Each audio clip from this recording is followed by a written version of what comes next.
England, 1847. The autumn rain beat against the windows of the modest Harrington estate as Lady Caroline stood before the mirror, her slender fingers trembling as they smoothed the ivory silk of her wedding gown. At 23, she had long resigned herself to spinsterhood, accustomed to being overlooked in London's glittering ballrooms in favor of prettier, wealthier debutantes. The bedroom door opened softly, and Caroline caught her mother's reflection in the mirror. Lady Eleanor Harrington entered, carrying a small wooden box inlaid with mother-of-pearl. "You look beautiful, my dear," her mother whispered, her eyes glistening with tears as she opened the box to reveal the family's heirloom pearl hairpins. "Thank you, Mother," Caroline replied, her voice barely audible above the rainfall, "though I fear beauty has never been counted among my virtues." "Nonsense," Lady Eleanor chided gently as she began securing the pearls into Caroline's chestnut waves. "True beauty comes from within. You possess a gentle spirit and a keen mind, qualities far more enduring than mere physical charms." Caroline studied her reflection, her soft hazel eyes, her delicate features that had never turned heads, her modest figure draped in the finest dress her family could afford. In truth, she was not unattractive, merely unremarkable in a society that prized exceptional beauty. "Do you truly believe this union will bring happiness, Mother?" she asked, her voice wavering slightly. Lady Eleanor's hands paused. In truth, she had harbored dreams that her only daughter would find a love match as she herself had. But with the family's dwindling fortunes and Caroline's advancing age, the proposal from the illustrious Duke of Ashworth had seemed nothing short of miraculous. "The Duke is a respectable man of considerable standing," Eleanor replied carefully. "Such an advantageous match is more than many could hope for." "You haven't answered my question," Caroline observed, turning to face her mother directly. Eleanor sighed, taking her daughter's hands in her own. "Happiness takes many forms, my darling.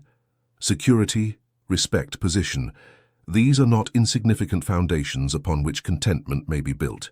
And who knows what may grow from such beginnings?" What remained unspoken was the desperate relief that had washed over the Harrington household when Henry Ashworth, the 30-year-old Duke, had agreed to the marriage. His estates were vast, his bloodline impeccable, his reputation formidable.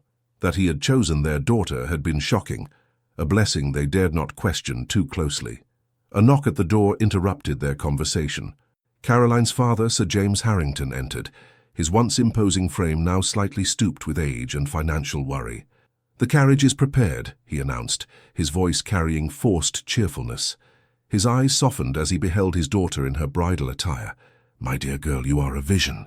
Caroline crossed the room to embrace him, inhaling the familiar scent of tobacco and cologne. "Thank you, Father." "The Duke is a fortunate man," Sir James continued, his voice rough with emotion, "though I doubt he realizes quite how fortunate." "We must not keep him waiting," Lady Eleanor reminded them, carefully adjusting Caroline's veil. "It would not do to be late to one's own wedding." The journey to the family chapel passed in silence, the rhythmic drumming of rain on the carriage roof matching the anxious beating of Caroline's heart. Through the window she watched the familiar countryside blur into watercolor impressions of green and grey. By sunset, she would be mistress of an estate she had never seen, wife to a man she barely knew. Hours later, standing in the hushed grandeur of the family chapel, Caroline felt a strange detachment as she repeated her vows. The Duke towered beside her, his sharp profile etched against the stained glass like a figure carved from stone. His voice, deep and authoritative, betrayed no emotion as he pledged himself to her. "I, Henry George William Ashworth, take thee, Caroline Elizabeth Harrington, to be my lawfully wedded wife." When their hands touched during the exchange of rings, she noticed how cold his fingers were against hers. The assembled guests, mostly his acquaintances, his side of the church, filled with England's most distinguished families, watched with polite interest, evaluating her worth with calculating eyes. "You may kiss the bride," the vicar announced, his voice echoing against the ancient stone walls. The Duke leaned forward, pressing his lips briefly, formally against hers, a perfunctory seal to their contract, nothing more. Caroline closed her eyes, trying to imagine that this cold touch held some promise of future warmth, but the moment ended before she could convince herself of the fantasy. The wedding breakfast that followed was an elegant but subdued affair. Caroline found herself seated beside her new husband at the head table, acutely aware of how little they had spoken, beyond the necessary exchanges of the ceremony. "You have a lovely home, Lady Harrington," the Duke commented to her mother, his tone polite but distant. "The gardens, in particular, show remarkable care." "Caroline is responsible for those," Lady Eleanor replied with subtle pride. "She has quite a talent for horticulture." The Duke's gaze shifted to Caroline, seeming to truly look at her for the first time. "Indeed, an unusual interest for a young lady." "I find peace among growing things," Caroline answered, seizing the opportunity to establish some connection, however tenuous. "There is something miraculous in nurturing life from seed to bloom." A flicker of something, perhaps surprise, perhaps interest, crossed his features before his expression resumed its customary reserve. "Oakenhurst has extensive gardens, though I fear they've suffered from neglect in recent years. Perhaps you will find them a worthy challenge." "I should like that very much," Caroline replied, offering a tentative smile that went unreturned as the Duke turned to acknowledge a congratulatory toast from a neighboring landowner. As the afternoon progressed, Caroline observed her husband from beneath lowered lashes. Henry Ashworth was undeniably handsome, tall and broad-shouldered, with the strong jawline and aristocratic bearing that generations of noble breeding had perfected. His dark hair, swept back from a high forehead, was just beginning to silver at the temples, lending him an air of distinguished maturity. Yet it was his eyes that most captivated and unnerved her, steel grey, intelligent, but curiously cold, as though viewing the world through a protective layer of ice. When the time came for their departure, Caroline bid her parents farewell with carefully controlled emotion.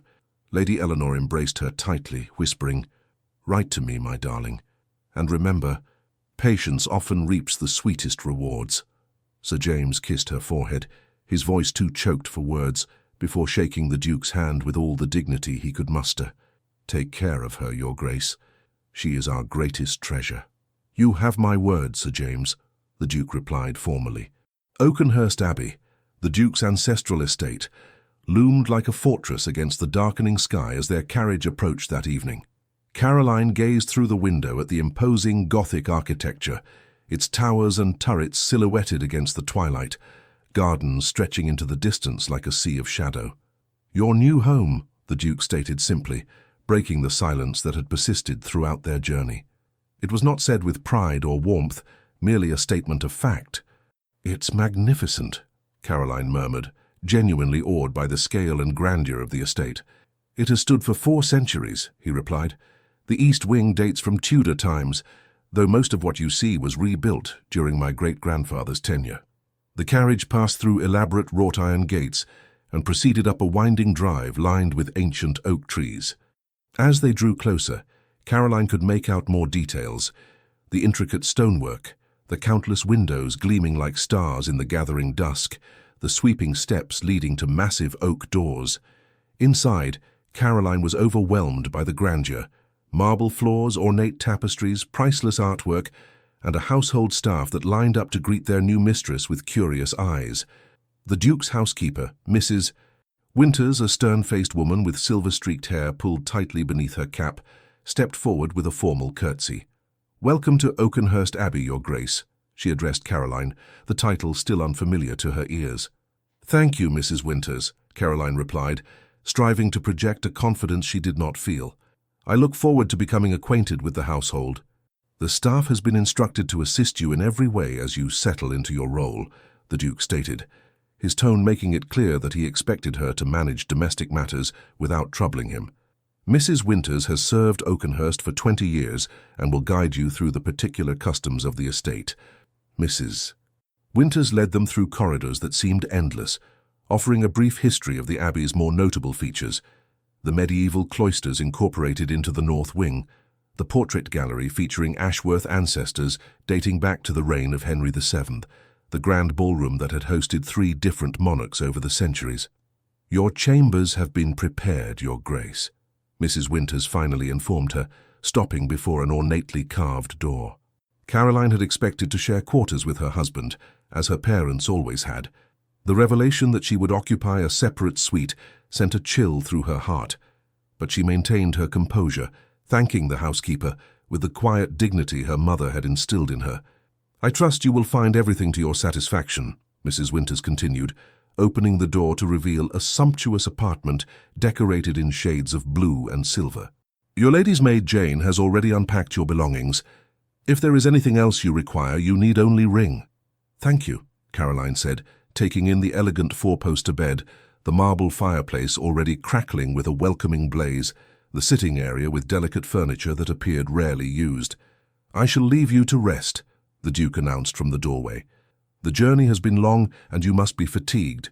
We will dine at 8 if you feel equal to it. Otherwise, a tray can be sent up." "I should prefer to join you for dinner," Caroline replied, determined to begin as she meant to continue, as a proper wife and duchess, not an invalid to be corseted and forgotten. "Very well. Mrs. Winters will send your maid to assist you at 7:30. With a curt nod, he departed, leaving Caroline alone in her new chambers, the enormity of her changed circumstances crashing over her like a wave. Jane, her newly assigned lady's maid, proved to be a blessing, a cheerful, efficient young woman with quick hands and a kind smile. As she helped Caroline change into an evening gown of deep emerald silk, one of the new dresses her parents had commissioned for her trousseau at considerable expense, she offered discreet information about Oakenhurst and its master. "The Duke keeps regular hours, Your Grace," Jane explained, as she arranged Caroline's hair in an elegant knot. "Breakfast is served in the morning room from 7 until 9, though His Grace typically takes his at 7:30, precisely before attending to estate matters. Luncheon is at 1, dinner at 8. The Duke prefers punctuality above all things." "And what of the Duke's family?" Caroline inquired, hoping to glean some insight into the man she had married. "Are there relatives who visit frequently?" "Only Lady Sophia Pembroke, the Duke's sister," Jane replied as she secured a pearl comb in Caroline's hair. "She was unable to attend the wedding due to her mourning period. Her husband passed 6 months ago. She resides primarily in London but visits several times a year." At precisely 8 o'clock, Caroline descended the grand staircase, her heart pounding as she approached the dining room where a footman waited to announce her. The vast chamber, illuminated by a crystal chandelier and dozens of candles, seemed excessive for just 2 diners. The Duke already stood at the head of a table that could easily seat 30 guests. "Your Grace," the footman intoned, "the Duchess of Ashworth." Henry looked up, his expression inscrutable as he watched Caroline's approach. "You look well," he observed, the closest thing to a compliment he had offered since their meeting. "Thank you," she replied, taking her place at the opposite end of the table, a distance that made conversation nearly impossible without raising one's voice. The meal progressed with excruciating formality, multiple courses served by silent footmen, the clink of silver on fine china echoing in the cavernous room. Caroline attempted conversation several times, inquiring about the estate, the neighbouring families, the history of Oakenhurst, but received only perfunctory replies that discouraged further questions. After dinner, they withdrew to a smaller sitting room where coffee was served. Caroline noticed that while the room was beautifully appointed, it had the unlived-in quality of a museum display, perfect but soulless. "Do you play?" the Duke asked suddenly, gesturing toward the pianoforte in the corner. "A little," Caroline admitted, "though I fear I lack any exceptional talent." "My mother was an accomplished musician," he said, a distant look in his eyes. This was her favorite room. It was the first personal information he had volunteered, and Caroline seized upon it eagerly. "When did she pass away?" "When I was 12. My father followed 3 years later." His tone made it clear the subject was closed. They lapsed into silence once more, the ticking of the mantel clock marking the slow passage of time. At 10:30, the Duke rose. "I have correspondence to attend to," he announced. "Please do not feel obliged to wait up. I imagine you must be tired after the day's events." "Yes, of course," Caroline replied, disappointment washing over her despite her determination to remain positive. "Good night, Your Grace." He hesitated, as though about to say something more, then merely inclined his head before departing, leaving Caroline alone with her thoughts and the dying fire. Later that evening, having changed into her finest nightgown with the help of Jane, Caroline sat at her dressing table, brushing her hair with methodical strokes. She had dismissed the maid, preferring solitude as she prepared for what she assumed would be her husband's arrival. Her mother had explained with delicate circumspection what would be expected on her wedding night. While the conversation had left Caroline nervous and uncertain, She was determined to fulfill her duties as a wife with the same grace and dignity she approached all responsibilities. The knock at her door came just as the mantel clock struck 11. The Duke entered without waiting for her response. He had removed his formal attire and wore a dark smoking jacket, his expression inscrutable as he regarded her. Caroline rose, her heart fluttering with nervous anticipation. Despite everything, a small part of her had nurtured hope, perhaps not for passionate love, but for kindness, for companionship, for the chance that affection might grow between them. "My lord," she said softly, approaching him with hesitant steps. Henry Ashworth studied her with detached assessment. "I trust you find your accommodations satisfactory?" "Yes, thank you. The rooms are lovely. And the staff has been attentive to your needs?" "Very much so. Everyone has been most helpful." An uncomfortable silence stretched between them. Caroline, gathering her courage, moved closer, thinking that perhaps he was as uncertain as she. When she was near enough to catch the faint scent of his cologne, she tilted her face upward, waiting for her husband's kiss. Instead, the Duke took a deliberate step backward. His grey eyes, cold as the North Sea in winter, met hers with unflinching directness. "I feel no love, no desire for you," he stated, his tone as matter-of-fact as if discussing the weather. "This is an arrangement, nothing more. I require an heir and a mistress for my household. You will fulfill these duties, and in return you shall want for nothing material." Each word struck Caroline like a physical blow. The blood drained from her face as she struggled to maintain her composure, to not reveal how deeply his callous honesty wounded her. "I understand," she managed, though her voice trembled. "I do not wish to be cruel," he continued, his expression softening fractionally at her evident distress. "Merely clear. False expectations lead only to unnecessary pain. It is better that we understand each other from the beginning." "Yes," Caroline whispered, clasping her hands tightly to prevent them from shaking. "I appreciate your honesty." "Good," he nodded curtly. "I shall not disturb your rest tonight. We will discuss household matters in the morning. Mrs. Winters will provide you with the account books and staff schedules after breakfast." With that, he turned and left, closing the door firmly behind him.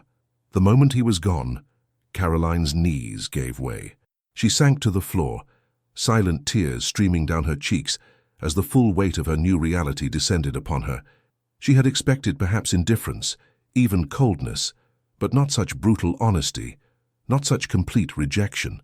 She thought of her parents, of how her father's eyes had crinkled when he smiled at her mother across the breakfast table, of the way her mother had always known when he entered a room without turning to look. She thought of the quiet tenderness they shared, the small everyday intimacies that had made their home warm, despite their financial struggles. Would she ever know such comfort? Or was she destined to wander the cold grand halls of Oakenhurst Abbey, a duchess in name, but a stranger to her husband's heart? In the vast, unfamiliar bed later that night, surrounded by luxury but utterly alone, Caroline stared at the ornate canopy above her and allowed herself one night of despair, one night to mourn the dreams she had secretly harbored, despite her practical nature. "I was a fool," she whispered into the darkness. "A fool to hope for more than this arrangement." Yet even as the thought formed, another voice, her mother's voice, seemed to answer, "Patience, my darling. The coldest winters eventually yield to spring." Come morning, she vowed, she would face her new life with dignity. She would be the best Duchess of Ashworth she could be, managing the household with efficiency, representing her husband with grace in public, fulfilling every duty expected of her. But tonight, in the darkness, she whispered her deepest fear into her tear-dampened pillow. "Will I ever know what it is to be truly loved?" Outside her windows, the autumn rain continued to fall, washing away the last vestiges of the life she had known, leaving only uncertainty and the faint, fragile hope that somewhere beneath the Duke's icy exterior beat a heart capable of thawing. The winter months at Oakenhurst Abbey passed with glacial slowness. Caroline adapted to her role as Duchess with quiet determination, learning the intricacies of managing the vast estate, memorizing the names and positions of every servant, and gradually making subtle improvements to the household that had lacked a mistress for too long. Her days fell into a predictable pattern. Mornings were spent reviewing household accounts with Mrs. Winters, who had gradually warmed to Caroline's efficient, respectful management style. Afternoons often found her in the estate's magnificent but neglected conservatory, restoring exotic plants, that had withered under insufficient care. "These orchids can be saved," she told Mr. Simmons, the elderly head gardener, as they surveyed the space together. "With proper attention, they'll bloom again by spring." "It's been years since anyone truly cared for them, Your Grace," he replied, a note of hope in his voice. "The late Duchess had quite the passion for rare specimens." Caroline nodded, gently touching a withered leaf. "Then we shall honor her memory by restoring them." The Duke remained an elusive figure, often absent on business in London or closeted in his study when in residence. Their interactions were formal, limited to necessary discussions about household matters, or brief appearances together at local functions where propriety demanded the presence of both Duke and Duchess. On a particularly bitter January morning, Caroline was summoned to the Duke's study, an unusual occurrence that caused a flutter of apprehension in her chest. "You wish to see me, my lord?" she inquired, standing before his imposing mahogany desk. Henry looked up from his correspondence, his expression guarded as always. "Yes, my sister, Lady Sophia Pembroke, has written to announce her intention to visit next week. She is recently widowed and seeks a change of scenery." Caroline nodded, already mentally reviewing the preparations necessary for an extended guest. "I shall ensure everything is arranged for her comfort." "There is something else you should know," Henry continued, his tone revealing a rare hesitation. "Sophia and I were raised primarily by our grandmother after our parents' deaths. She is protective of me and may not immediately welcome your presence." "I understand," Caroline replied, though inwardly she wondered at the complexity of family dynamics she had yet to unravel. "Is there anything specific I might do to make her feel at ease?" A flicker of surprise crossed the Duke's features, as though he had expected a different reaction. "Simply be yourself, I suppose. Sophia appreciates honesty, if nothing else." 3 days later, Lady Sophia Pembroke arrived in a flurry of black silk and piercing observations. At 32, she retained the striking Ashworth features, the same steel-grey eyes as her brother, though hers flashed with emotion where his remained coldly controlled. "So this is the bride," Sophia remarked during their first dinner together, her assessing gaze travelling over Caroline. "Henry's letters mentioned you were managing Oakenhurst competently, but he failed to note your youth. I assure you, Lady Pembroke, I take my responsibilities quite seriously," Caroline replied evenly. "Indeed, and which responsibilities might those be?" Sophia's arched eyebrow conveyed volumes. Henry cleared his throat. "Caroline has made considerable improvements to the household, Sophia. The East Wing is finally habitable again, and the accounts are in better order than they've been in years." "How delightful to have married an efficient housekeeper," Sophia commented dryly, but Caroline caught the thoughtful look she cast toward her brother. Later that evening, unable to sleep, Caroline wandered to the library, seeking solace in books as had been her habit since childhood. To her surprise, she found Sophia already there, examining the shelves with a glass of brandy in hand. A shocking liberty for a lady, but one that somehow suited her independent air. "My apologies, Lady Pembroke.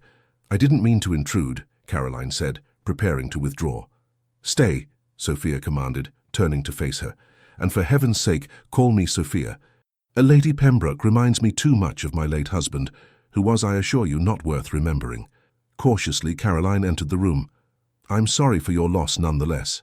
Sophia laughed without humour. "Are you?" "Don't be. It was a marriage of convenience that brought me neither happiness nor particular distress. Much like yours, I imagine." The blunt assessment startled Caroline. Please, spare me the polite fiction." Sophia waved her hand dismissively. "I know my brother. He is many things, but a loving husband is not among them, not since Elizabeth." "Elizabeth?" The name slipped from Caroline's lips before she could stop herself. Sophia's eyes widened. "He hasn't told you, has he? Fascinating." She settled into a leather armchair, gesturing for Caroline to take the one opposite. "You ought to know, I suppose, if you're to make any sense of the man you've married." And so, as the fire crackled in the grate, Sophia revealed the history that had shaped the Duke of Ashworth. Elizabeth Carlyle had been Henry's first love, a vibrant, beautiful girl from a neighbouring estate.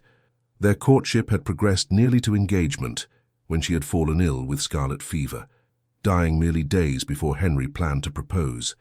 "He was but 21, Sophia explained, her voice softening with the memory. "After Elizabeth, he threw himself into estate management. into politics, into anything that required no emotional investment. I had hoped time would heal him, but she studied Caroline with newfound interest. Tell me, what made you agree to marry my brother? Surely a girl like you could have found a match with at least the pretense of affection. Caroline's hands twisted in her lap. My family's circumstances were difficult, and She paused, the truth rising unbidden to her lips.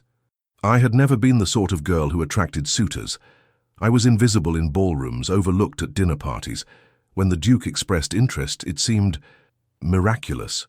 Invisible, Sophia repeated thoughtfully. How interesting. Henry has spent a decade making himself invulnerable, and they matched him with a woman who has spent her life being unseen. She set down her empty glass. Perhaps there is wisdom in that I cannot yet perceive. The following weeks brought an unexpected shift to Oakenhurst. Sophia, rather than departing after a customary week's visit, announced her intention to stay through spring.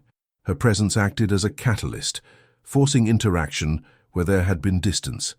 She insisted on daily rides, on musical evenings, on dining together, rather than allowing Henry to take meals in his study. During one such ride, Caroline, Henry, and Sophia stopped to rest their horses near a stream on the estate's edge. As Sophia wandered ahead to gather early wildflowers, Caroline found herself momentarily alone with her husband. Your sister has brought much life to Oakenhurst, she observed cautiously. Henry's gaze followed Sophia's distant figure. She has always been the heart of our family. I sometimes wonder if she shouldn't have been born the heir instead of me. You manage the estate admirably, Caroline offered. Managing is not the same as living, though, is it? He replied, a rare moment of vulnerability that vanished as quickly as it had appeared. Before Caroline could respond, he straightened in his saddle.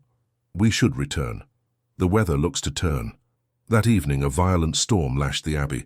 As lightning illuminated her bedroom in stark flashes, Caroline heard a crash from the conservatory below. Concerned for the rare plants she had painstakingly nursed back to health, she hurried downstairs, lamp in hand. The scene that greeted her was one of devastation. A fallen tree branch had shattered one of the glass panels, allowing rain and wind to wreak havoc on the delicate specimens within. Without hesitation, Caroline set to work, gathering the most vulnerable plants and moving them to safety. She was so absorbed in her task that she didn't notice the Duke's arrival until his voice cut through the howling wind.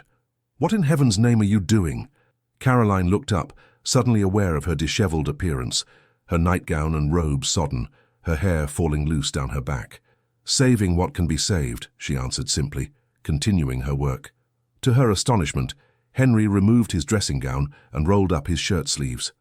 Tell me what needs to be done. Side by side they worked, securing the broken panel with a temporary barricade, rescuing plants, mopping standing water. When the immediate crisis had passed, they stood amid the dripping foliage, breathing heavily from their exertions. I didn't realize you cared so deeply for these plants, Henry said, observing her with new awareness. They're living things, Caroline replied. Neglected, perhaps, but still capable of recovery with proper attention. She met his gaze steadily, and for a moment something unspoken passed between them. You're shivering, he noted, and in a gesture that surprised them both, he draped his dressing gown around her shoulders. Come, you must change into dry clothes before you fall ill. As they walked back through the darkened house, Caroline was acutely conscious of his hand at the small of her back, guiding her, the first gentle touch he had offered since their wedding day. At her chamber door, he paused. Thank you, he said stiffly, for caring for Oakenhurst as though it were your own. It is my home now, she answered simply. Good night, Henry. It was the first time she had used his given name. As she closed her door, Caroline didn't see the Duke remain standing in the corridor, a conflicted expression on his face, or know that he would walk the halls for hours that night, haunted by memories and by new, unsettling possibilities. The following days revealed subtle shifts in their relationship. Henry began appearing in the conservatory during Caroline's afternoon work there, ostensibly to check on the repairs, but lingering to ask questions about particular plants or listen to her plans for the space. My mother was fond of orchids as well, he remarked one afternoon, watching as Caroline carefully repotted a damaged specimen. She claimed they represented the perfect balance of strength and delicacy. A wise observation, Caroline replied, pleased by this voluntary sharing of a memory. They're remarkably resilient despite their fragile appearance. Like certain people, perhaps, Henry said, his gaze resting on her with an intensity that made her pulse quicken. The arrival of a letter from Caroline's parents created another unexpected connection. Her father's health had been declining, and her mother's words carried thinly veiled concern beneath their cheerful surface. "Is everything well?"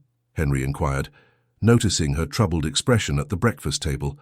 Caroline hesitated, then confided her worries. To her surprise, Henry listened attentively, then made a suggestion. "Perhaps they might visit when the weather improves," he offered. "The country air could benefit your father's health." "You wouldn't mind?" Caroline asked, touched by the unexpected consideration.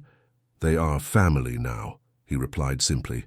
As March advanced, bringing the first hints of spring to the estate, Caroline noticed other small changes, Henry taking more meals with her, occasionally joining her for walks in the gardens, even once requesting her opinion on plans for improving tenant cottages on the northern boundary.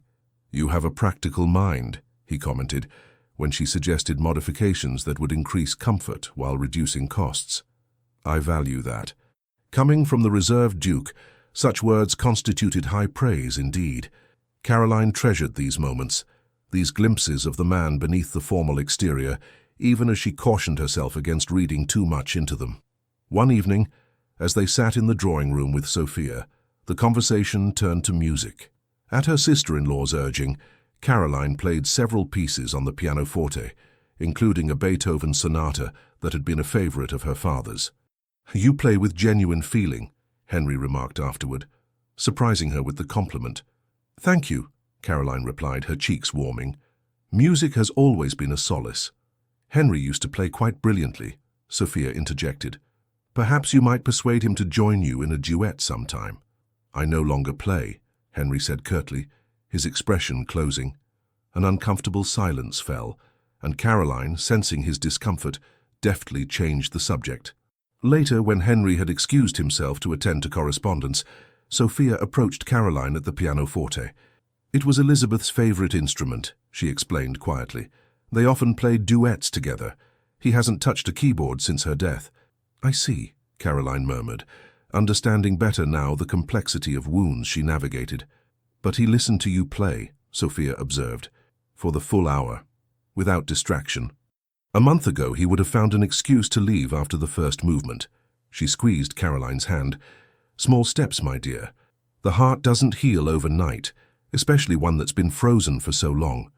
In early April, a letter arrived from London that caused Henry's face to darken with concern. Though he said nothing at breakfast, Caroline noticed his distraction, the tension in his shoulders as he excused himself abruptly. That afternoon she found him in his study, surrounded by ledgers and documents, his expression grim. "Forgive the intrusion," she said from the doorway. "I only wish to ask if you'll be joining us for dinner." Henry looked up, seeming almost surprised to find her there. After a moment's hesitation, he gestured her inside. "There's a matter I should perhaps discuss with you, as it affects Oakenhurst." Cautiously, Caroline entered, taking the chair he indicated opposite his desk. "There's been a failure at one of the banks where significant estate funds are held," he explained, his voice tight with controlled anger. "Not a complete collapse, but enough to create complications." "How serious are these complications?" Caroline asked directly. Henry seemed to appreciate her straightforward approach. "Not ruinous, but sufficient to require adjustments. Certain improvements we'd planned for the tenant farms may need to be postponed, the north wing renovations as well." Caroline considered this, then spoke carefully. "If I may, the household budget has a surplus from the economies I've implemented. Not a vast sum, but perhaps enough to proceed with at least the most essential improvements for the tenants." Henry stared at her, clearly not having expected this response. "You would redirect funds allocated for the Abbey. The Abbey has stood for centuries and will endure a delayed renovation," Caroline replied simply. "But families with leaking roofs and inadequate wells suffer immediately." For a long moment, Henry was silent, studying her with an expression she couldn't quite interpret. Then, to her astonishment, a smile, small but genuine, curved his lips. "You continue to surprise me, Caroline," he said quietly. "When I agreed to this marriage, I expected a decorative mistress for Oakenhurst, perhaps an eventual mother for an heir. I did not anticipate a partner. The word hung between them, weighted with possibility. Caroline's heart quickened, but she kept her voice steady.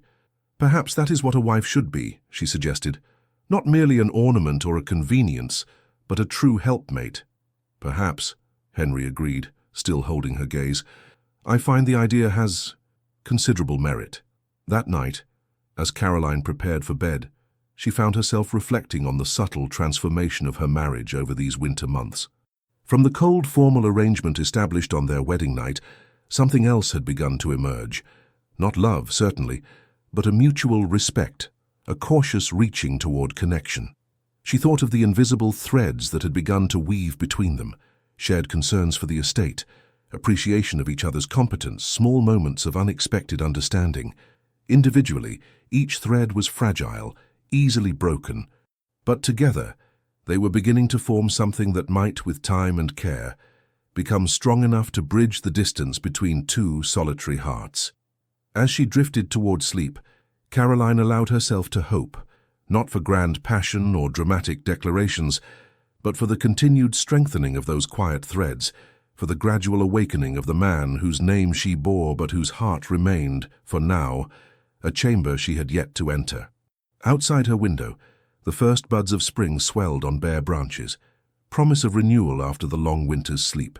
Spring arrived at Oakenhurst Abbey, with an explosion of colour that transformed the austere landscape. The gardens that Caroline had quietly reorganized during winter months now burst with carefully planned arrangements of daffodils, tulips, and hyacinths. The conservatory, repaired and rejuvenated after the storm damage, gleamed in the April sunshine. Caroline stood on the terrace, surveying her handiwork with quiet satisfaction, when Sophia joined her, linking their arms companionably. "You've worked wonders," Sophia observed. "I scarcely recognize the place." "Thank you," Caroline replied, her cheeks coloring slightly at the praise. Over the past months she had come to value Sophia's forthright friendship, a surprising alliance that had blossomed between them. "Henry noticed, you know," Sophia added casually. "I caught him walking the gardens yesterday at dawn, examining your plantings with the most curious expression." Caroline's heart quickened, but she kept her voice measured. "I'm pleased if the Duke approves of the improvements." Sophia sighed dramatically, still so formal even when he isn't present to hear. "The Duke? As though you hadn't been married these 5 months." "6," Caroline corrected automatically, then bit her lip. "6," Sophia repeated, giving her a sidelong glance. "And still sleeping in separate chambers, I'd wager." "Sophia," Caroline gasped, scandalized. "Oh, come now, we're both women of the world. Besides," she added more gently, "I've eyes in my head. I've watched you these months. Watched him too." "And what exactly do you believe you've seen?" Caroline asked, unable to keep a note of vulnerability from her voice. Sophia turned to face her directly. "I've seen a woman quietly building a home around a man who doesn't know how to inhabit one anymore. And I've seen my brother watching that woman when he thinks no one notices, with confusion, with respect, and increasingly, I think, with longing." Caroline shook her head. "You're mistaken. He made his feelings quite clear on our wedding night." "Did he?" Sophia raised an eyebrow. "Henry has always been excellent at declaring what he believes to be true. Less adept at recognizing when those truths have changed." She squeezed Caroline's arm affectionately. "Just consider that the man who spoke those words to you 6 months ago is not the same man who worked beside you in the rain to save your precious plants." Before Caroline could formulate a response, a footman approached to announce the arrival of unexpected visitors, Lady Eleanor and Sir James Harrington, Caroline's parents. The reunion was joyful but tinged with concern, as Caroline immediately noted her father's gaunt appearance and laboured breathing. "It's nothing, my dear," Sir James insisted when they had a private moment. "A persistent winter chill, nothing more." But Lady Eleanor's worried glance told Caroline otherwise. Later, when the men had retired to discuss estate matters, Eleanor confided the truth. Sir James had suffered a serious bout of pneumonia, and the doctors had recommended a change of air. "We wouldn't impose," Eleanor assured her, "but your father was so determined to see you to ensure your happiness in this marriage." Caroline embraced her mother tightly. "You could never impose. This is your home, for as long as you need it." That evening, Henry surprised Caroline by suggesting they host a small dinner party to welcome her parents properly. "We might invite the Elliots and Judge Wilcox and his wife," he proposed. "People your parents would find congenial." His thoughtfulness touched her deeply. "That would be lovely, thank you." The Duke hesitated, then added, "I've observed that your father seems unwell. Is there anything that might be done?" The genuine concern in his voice emboldened Caroline. "Actually, yes, the physician recommended sea air. I wondered if perhaps when he's stronger, we might all journey to the Duke's coastal property that Mrs. Winters mentioned." "Seacliff House?" Henry looked surprised. "It hasn't been opened in years, but yes, that could be arranged. It would be good for Sir James, certainly." "Thank you," Caroline said simply, but her eyes conveyed a deeper gratitude. For a moment, Henry seemed about to say more, but merely nodded and excused himself. The dinner party proved a greater success than anyone anticipated. Caroline, in her element as hostess, guided conversations skillfully, drawing out shy guests and diplomatically redirecting when topics became contentious.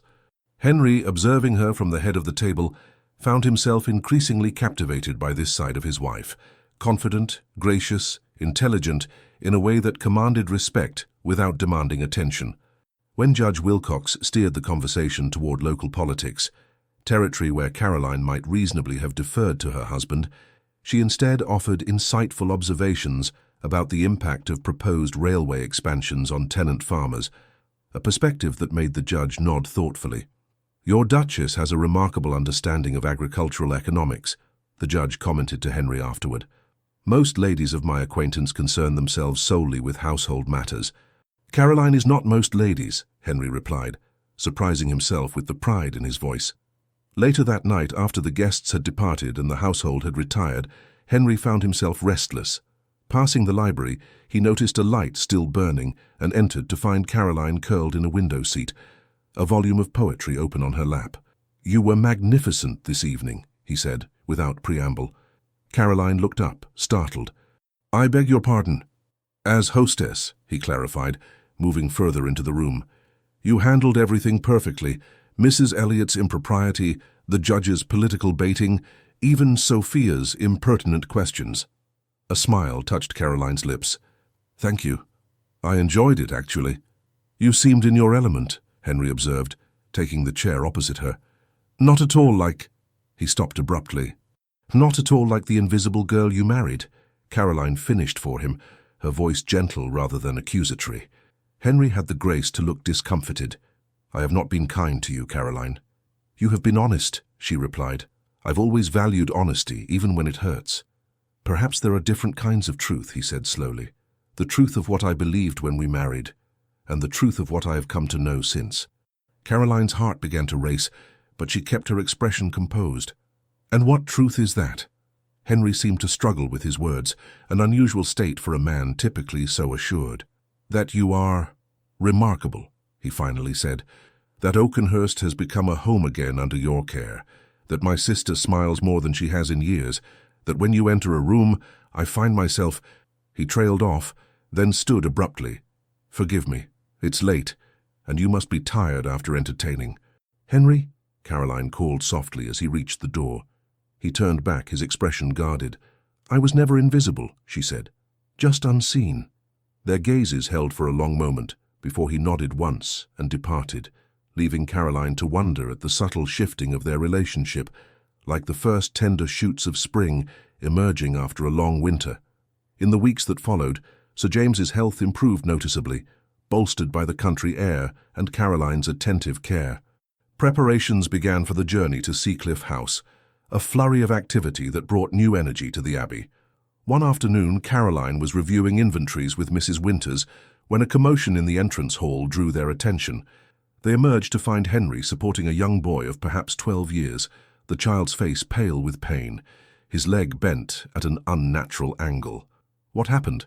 Caroline asked, immediately moving to help. "He's one of the stable-master's sons," Henry explained, his voice tight with concern. "His horse spooked and threw him against the fence. I believe his leg is broken."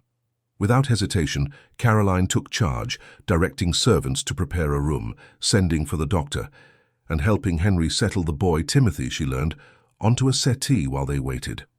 "You're at Oakenhurst Abbey now," she soothed the terrified child, distracting him from his pain with gentle questions about his favourite horses, while Henry looked on, something like wonder in his expression.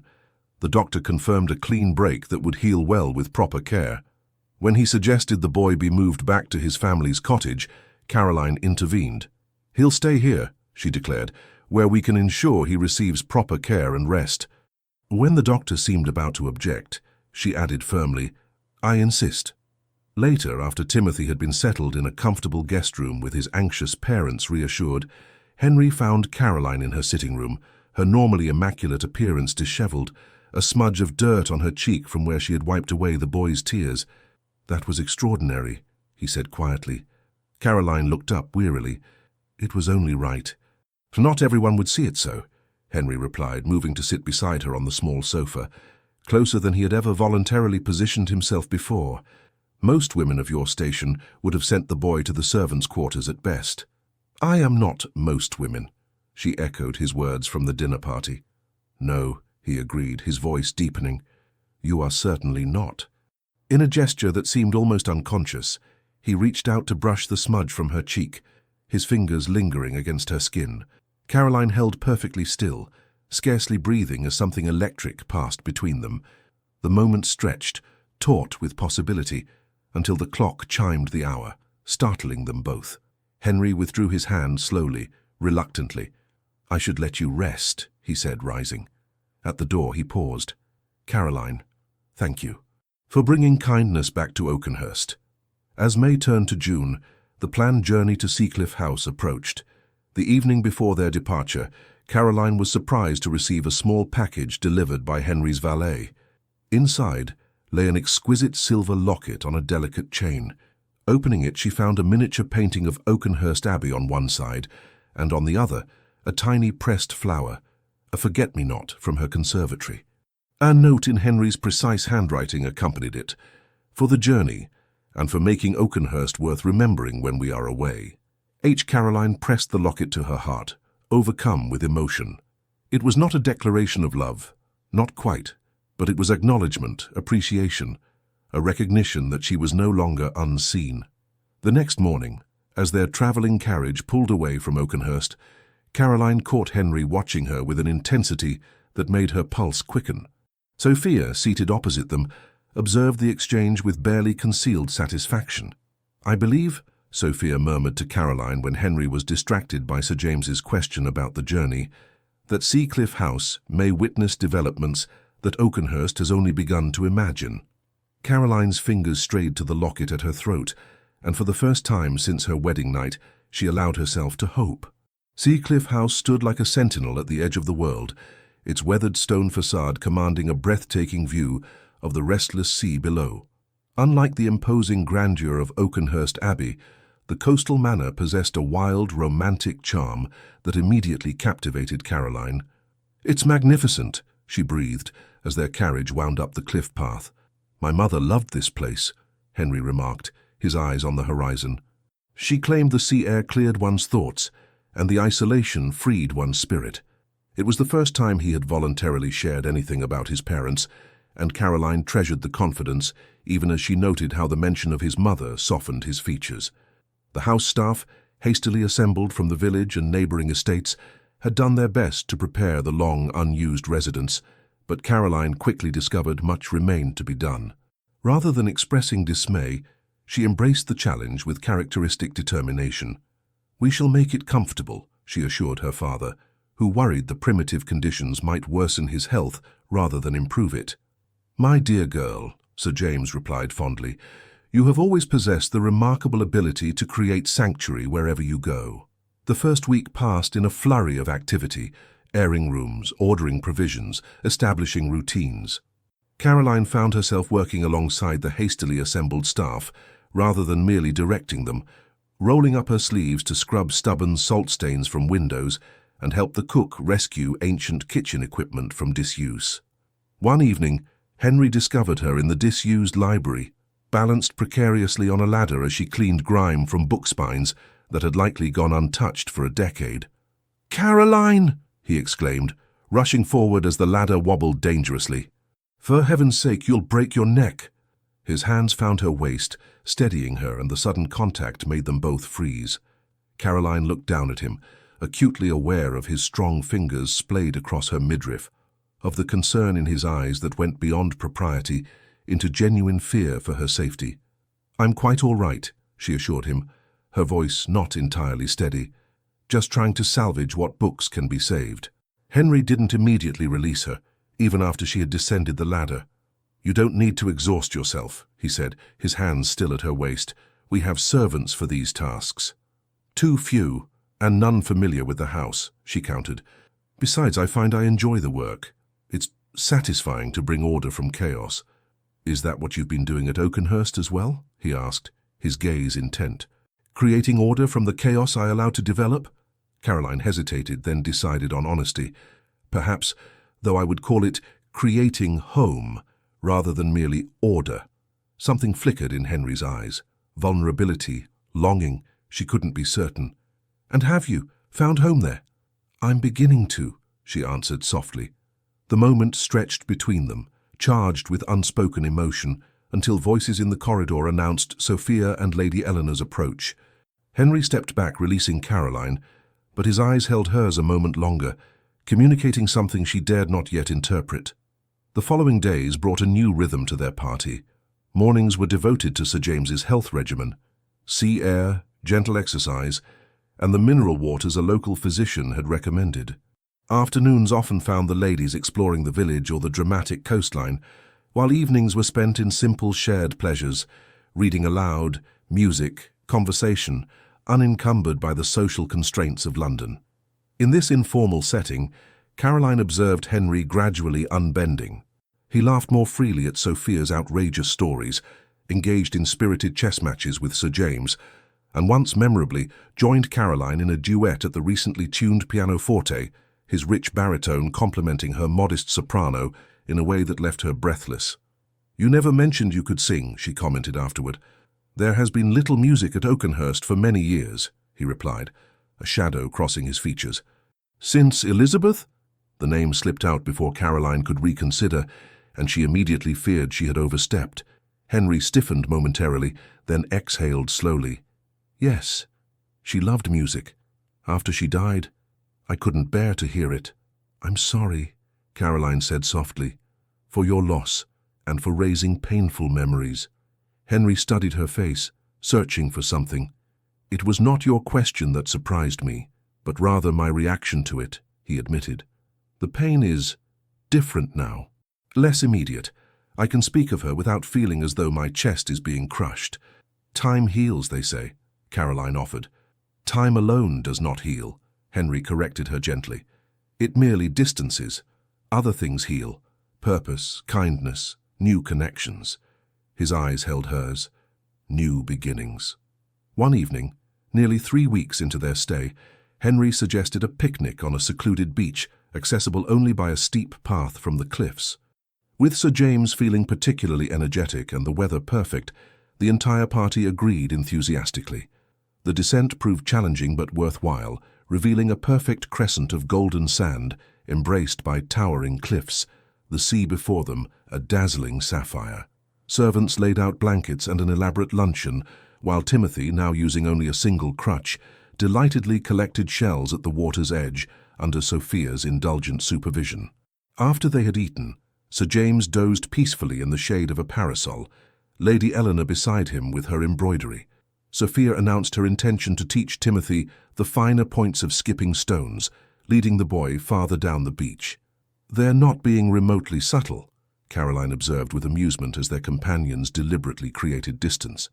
"Sophia has many admirable qualities," Henry replied, drawing Caroline to her feet, "but subtlety has never been among them. Walk with me." They strolled along the water's edge, shoes in hand, the cool waves occasionally lapping at their bare feet. When they reached a natural sea cave carved into the cliff face, Henry guided Caroline inside, where the roar of the ocean echoed mysteriously against ancient stone. "I brought something for you," he said, reaching into his pocket, "something that should have been yours from the beginning." He withdrew a small velvet box and opened it to reveal a magnificent ring, an oval sapphire surrounded by diamonds, set in intricate gold filigree. "The Ashworth betrothal ring," he explained. "It has belonged to the Duchess of Ashworth for 7 generations. I couldn't give it to you when we married. It felt like a betrayal of what it symbolized. A love match, a true union of hearts." Caroline's breath caught as Henry took her left hand, where a simple gold band already rested. "Caroline Harrington Ashworth," he said solemnly, "I married you in name and law 6 months ago, but today I ask you to marry me in heart and soul.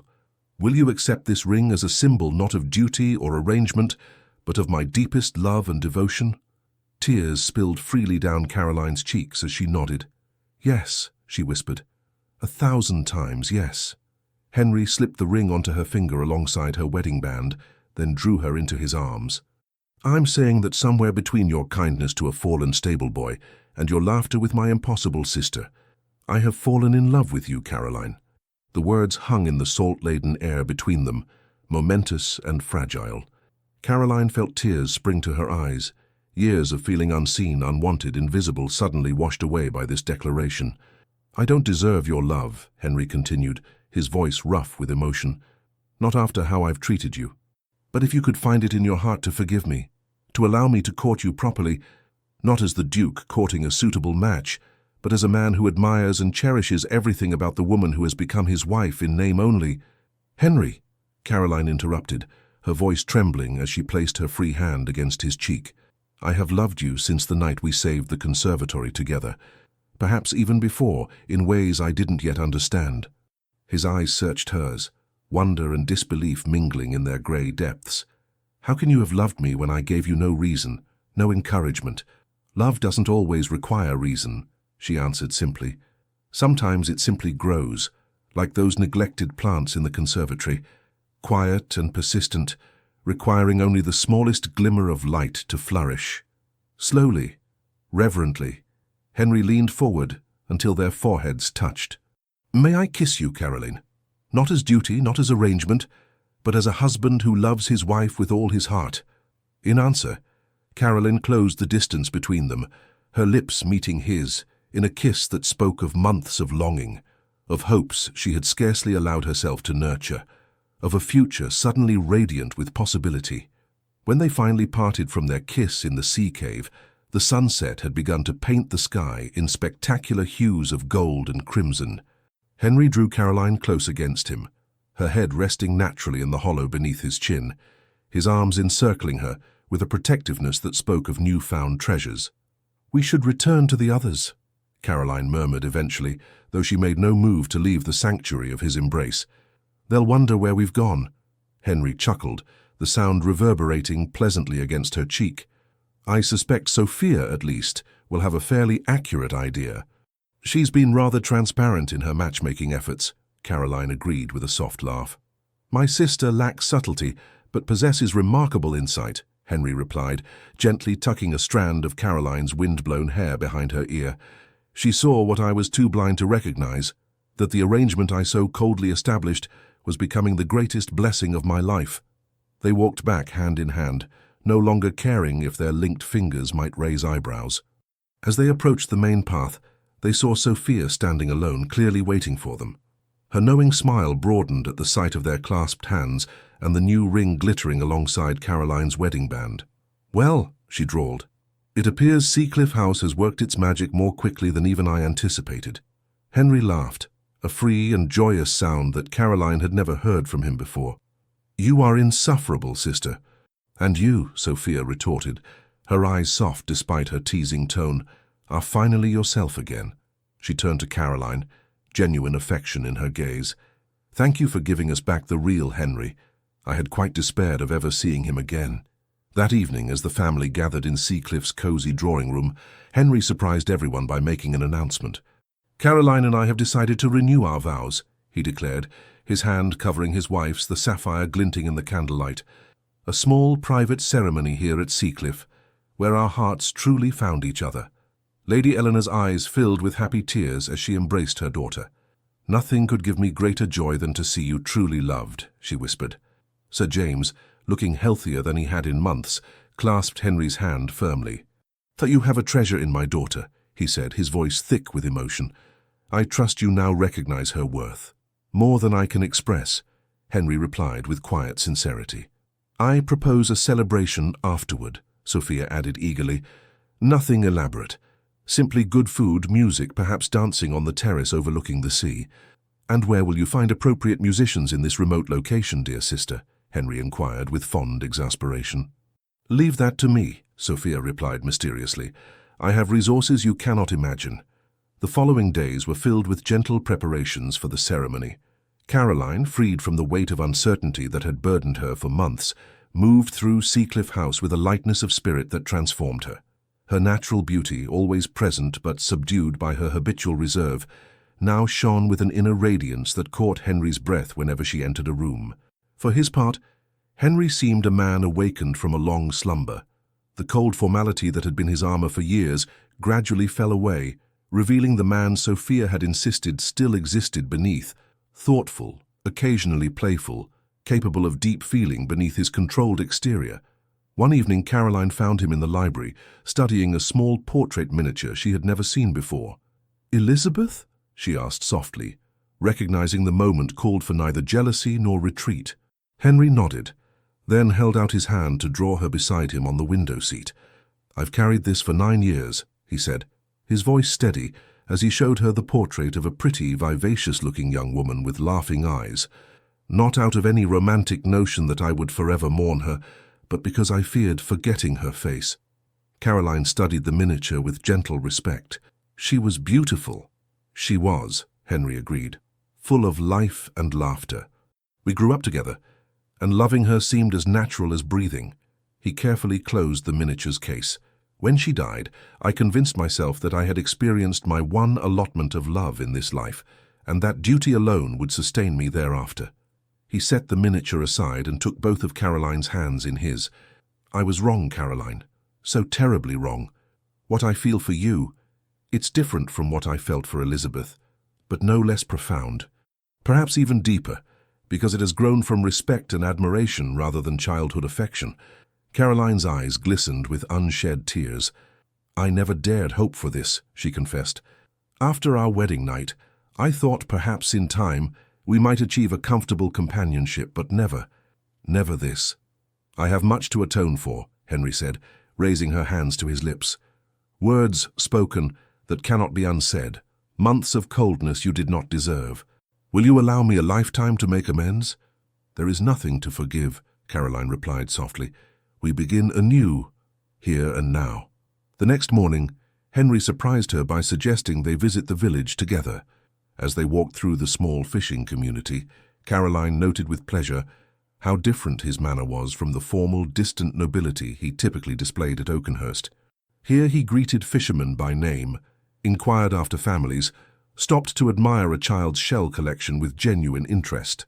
"You know these people well," she observed, as they paused to purchase fresh bread from the village bakery. "My mother brought us here every summer," Henry explained, nodding to the elderly baker. "She believed aristocracy meant responsibility toward those under our care, not just privilege. These families have fished Ashworth waters for generations. Their welfare is bound to ours." "A wise perspective," Caroline replied, understanding better now the complex man she had married, formed by loss, yes, but also by principles worth honoring. As they walked back along the cliff path, the sea breeze tugging at Caroline's bonnet, Henry spoke of his hopes for their future. "I've been considering changes at Oakenhurst," he said. "The tenant cottages on the north side need complete rebuilding, not just repairs, and the village school requires expansion." "Ambitious projects," Caroline noted with approval. "Too long delayed," Henry admitted. "I've managed Oakenhurst efficiently, but without true vision. Your perspective has shown me how much more might be accomplished." He paused, gazing out over the restless sea. "I've also been thinking about heirs." Caroline's heart skipped a beat. This was territory they had not yet discussed since their reconciliation. "I've been a duke without a duchess in more than name," Henry continued carefully. "And while Oakenhurst needs an heir, I find I'm more concerned with being a husband and perhaps someday a father, not for the sake of the title but for the family we might create together." The simple sincerity of his words moved Caroline deeply. "I would like that very much," she replied softly. True to her word, Sophia arranged for a string quartet from a neighboring estate to play for the celebration following the renewal ceremony.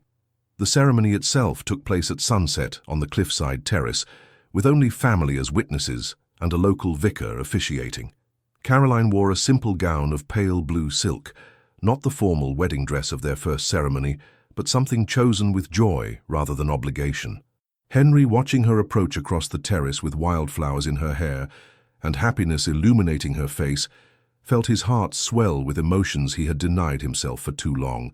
The vows they exchanged were not the formal, traditional words of their first wedding, but promises written from the heart, speaking of second chances, of seeing and being seen, of love that grows from respect and kindness. "Caroline," Henry said, his voice steady but filled with emotion, "I pledge to you not just my name, my protection, or my honor, though these are yours without question. I pledge to you my heart, fully and without reservation. I promise to see you, truly see you, every day of our lives together. I promise to cherish your gentle strength, your quiet wisdom, your compassionate spirit. You have brought light back into my world, and I will spend my life ensuring you never again feel invisible or unvalued." Tears slipped down Caroline's cheeks as she responded in kind. "Henry, I pledge to you my heart, my faith, and my abiding love. I promise to stand beside you in all seasons, to create home wherever we may be, to remind you always that life offers more than duty. You have given me the greatest gift, the knowledge that I am truly seen and valued. I will spend my life helping you remember how to live with an open heart." As the vicar pronounced them once more husband and wife, Henry drew Caroline into an embrace that erased all memory of the perfunctory kiss they had shared at their first wedding. This was no sealed contract, but a promise embodied, witnessed by those they loved and blessed by the glorious sunset sky above. The celebration that followed was exactly as Sophia had envisioned, intimate yet joyous, elegant yet relaxed. Sir James, his health remarkably improved, managed to dance one careful quadrille with his daughter before ceding her to her husband. As Henry led Caroline in a waltz, their movements perfectly synchronized, despite having never danced together before, he murmured in her ear, "Do you remember what I said to you on our wedding night?" Caroline tensed slightly, the painful memory still capable of stinging despite all that had changed. "I do. I was a fool," Henry said firmly. "A blind, heartless fool. Tonight I say the opposite. I love you beyond measure, Caroline. My desire for you consumes me. This is not an arrangement. It is the greatest blessing of my life." Caroline's eyes shimmered with unshed tears as she gazed up at the man who had become everything to her. "And I love you, Henry Ashworth, with all that I am, all that I ever will be." Later, when the music had ended and their guests had retired, Henry and Caroline stood alone on the terrace, watching moonlight dance across the restless sea. For the first time since their arrival at Seacliff House, they would not bid each other good night at separate doors. "Are you nervous?" Henry asked gently, his arms encircling her from behind. Caroline leaned back against his solid strength. "A little," she admitted, "but not afraid. Never afraid when I'm with you." Henry turned her in his arms, his expression solemn in the moonlight. "I make you this vow, Caroline, beyond what we spoke today. You will never again be invisible. Not to me, not to anyone who matters. I will spend every day of our lives ensuring you know how deeply you are seen, how completely you are loved." In the master bedroom of Seacliff House, with the sound of waves crashing against the cliffs below and starlight streaming through the windows, husband and wife truly became one, not in dutiful obligation, but in passionate, tender love that had been worth every moment of waiting, every heartache of uncertainty. As summer reached its zenith, the party prepared to return to Oakenhurst Abbey. Sir James and Lady Eleanor would remain at Seacliff House until autumn, the sea air having proved so beneficial to his recovery. Sophia, declaring herself utterly exhausted by so much romantic sentiment, announced her intention to visit friends in Bath before returning to London for the little season. "You two lovebirds hardly need a chaperone now," she teased as the carriage was loaded for departure. "Besides, Oakenhurst deserves to meet its new Duchess properly, the real Caroline, not the shadow who arrived 6 months ago." Caroline embraced her sister-in-law warmly. "Thank you," she whispered, "for seeing what might be possible when I had lost hope." "Nonsense," Sophia replied, though her eyes were suspiciously bright. "You would have melted his frozen heart eventually. I merely accelerated the inevitable." The journey back to Oakenhurst felt entirely different from their departure. No longer a duke and his convenient bride, but partners in the truest sense. They spoke of plans for the estate, of improvements to tenant conditions, of making the abbey a true home and centre of the community, as it had been in generations past. "We might host a harvest festival," Caroline suggested, as the familiar countryside rolled past their carriage windows. "Invite all the tenant families, the villagers. Revive the old traditions your grandmother mentioned." "An excellent idea," Henry agreed, his hand resting comfortably on hers. "And perhaps we should consider opening the West Wing for visiting artists and scholars, as my mother once did. Oakenhurst was known as a centre of culture and learning in her day." Caroline's eyes lit up at the prospect. "I should like that very much. The abbey has such history. It deserves to be a living legacy, not a mausoleum." When Oakenhurst finally came into view, its Gothic towers silhouetted against the summer sky, Caroline felt a surge of affection for the great house that had initially seemed so forbidding. It was home now, truly home, not merely a residence where she performed duties.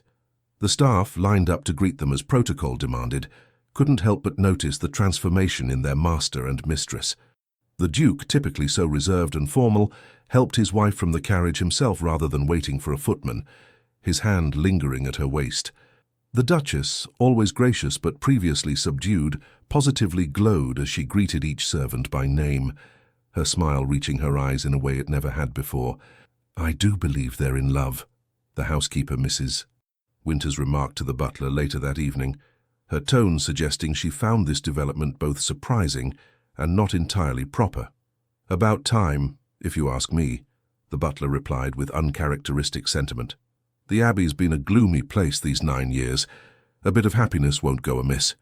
That night, as Caroline prepared for bed in what had been her solitary chamber, Henry appeared at the connecting door that had remained firmly closed since their wedding night. "I've had the master suite prepared for us," he said, a question in his eyes. "But if you prefer your own space—" Caroline crossed the room and placed her fingers gently against his lips. "I have had quite enough of separate chambers to last a lifetime," she said softly. "Take me to our room, husband." The months that followed brought changes to Oakenhurst that few would have predicted. Under the joint guidance of the Duke and Duchess, the estate flourished not merely as a financial enterprise, but as a living community. The tenant cottages were rebuilt to modern standards, the village school expanded, the harvest festival revived with such success that it became the talk of the county. Within the abbey itself, the West Wing was renovated to accommodate visiting artists and scholars, bringing new energy and ideas to the ancient halls. The conservatory, now bursting with exotic blooms year-round, became a place of study for botanical enthusiasts from across England. Most significant, however, was the change in the Duke himself. The cold, remote nobleman who had held the world at arm's length for nearly a decade, gradually transformed into a respected leader, a generous patron, and, to those who knew him well, a man capable of great tenderness. In early spring, nearly a year after their journey to Seacliff House, Caroline shared news that completed their joy. She was expecting their first child. Henry's reaction, dropping to his knees before her chair, pressing his face against her still flat stomach, whispering words of wonder and gratitude, erased any lingering doubt that their marriage had transcended its pragmatic beginnings to become something neither could have imagined on that rainy wedding day. "Are you pleased?" Caroline asked, running her fingers through his hair as he knelt before her. Henry looked up, his eyes suspiciously bright. "Beyond measure," he replied, his voice rough with emotion. "I never thought to know such happiness, Caroline. Never believed myself worthy of it after how I treated you. The past is behind us," she said gently. "We look only forward now." Throughout her pregnancy, Henry proved himself the most attentive of husbands, balancing protective concern with respect for Caroline's capable nature. When she insisted on continuing her work with the tenant families until the final weeks, he accompanied her rather than forbidding the activity, recognizing that her sense of purpose was as vital to her well-being as physical rest. Jane, ever faithful and discreet, had remained by Caroline's side throughout her pregnancy, assisting with the baby's layette, overseeing the new nursery, and offering quiet reassurances on sleepless nights. Her presence had become more than that of a lady's maid. It was the steady hand of friendship in a time of tender anticipation. In early summer, as Caroline's time approached, Lady Eleanor arrived at Oakenhurst to support her daughter, bringing the bittersweet news that Sir James had peacefully passed away in his sleep at Seacliff House, having lived to see his daughter truly happy and secure in her marriage. His last words were of you, Eleanor told Caroline as they sat in the nursery that had been prepared for the coming child. He said, "Our Caroline found her way home after all." I believe he meant not just to Oakenhurst, but to true love. Caroline wept in her mother's arms, grieving her father's loss, yet grateful he had lived to witness her happiness. Henry, finding them thus, enfolded both women in his embrace, offering the strength and tenderness that had become his true nature. In late June, just as the roses in the gardens reached their peak, Lady Eleanor Grace Ashworth entered the world after a difficult but ultimately successful labour. Henry, breaking with aristocratic tradition, had refused to leave his wife's side throughout the ordeal, his face the first Caroline saw when she awakened from exhaustion to find their daughter nestled against her breast. "She has your eyes," he whispered, his finger gently tracing the perfect curve of their daughter's cheek. "And I suspect, your quiet strength. Perhaps she'll have your determined spirit," Caroline replied with a tired smile. "Heaven help us if she inherits both." As summer turned to autumn, the small family settled into new rhythms.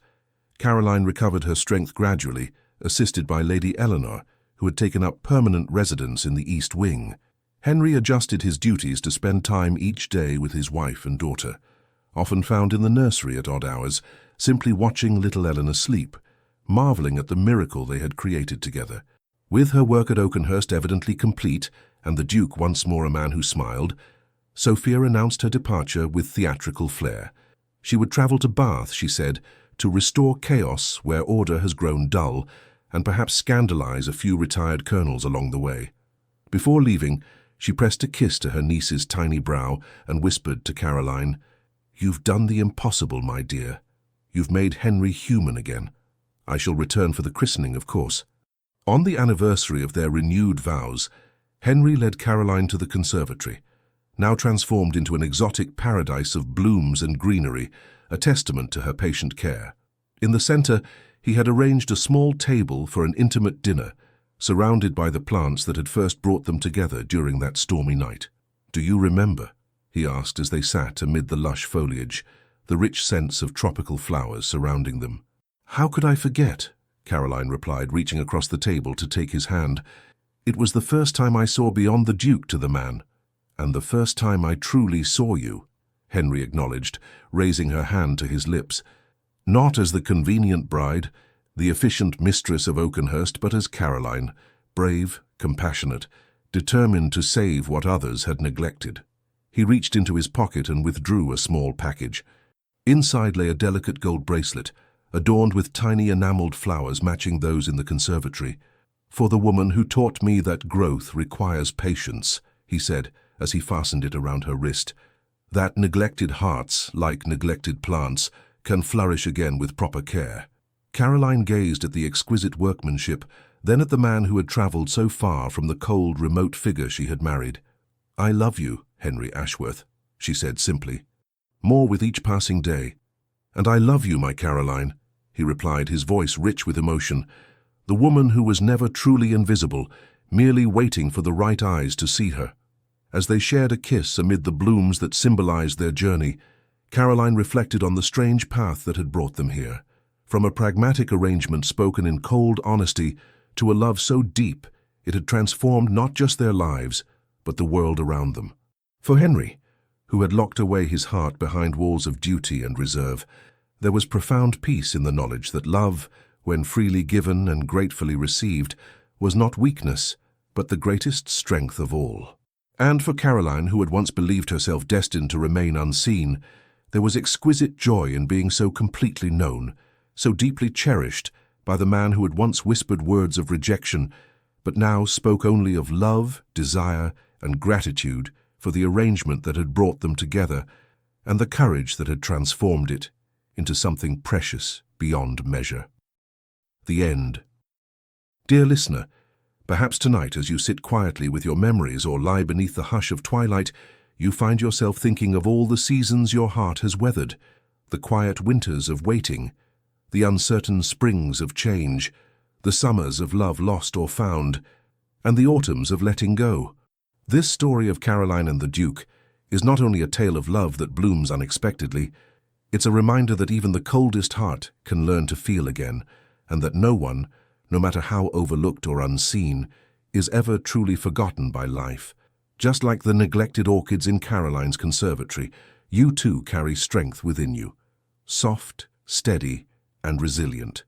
And even if the world around you has gone quiet, your spirit still blossoms in ways that matter deeply.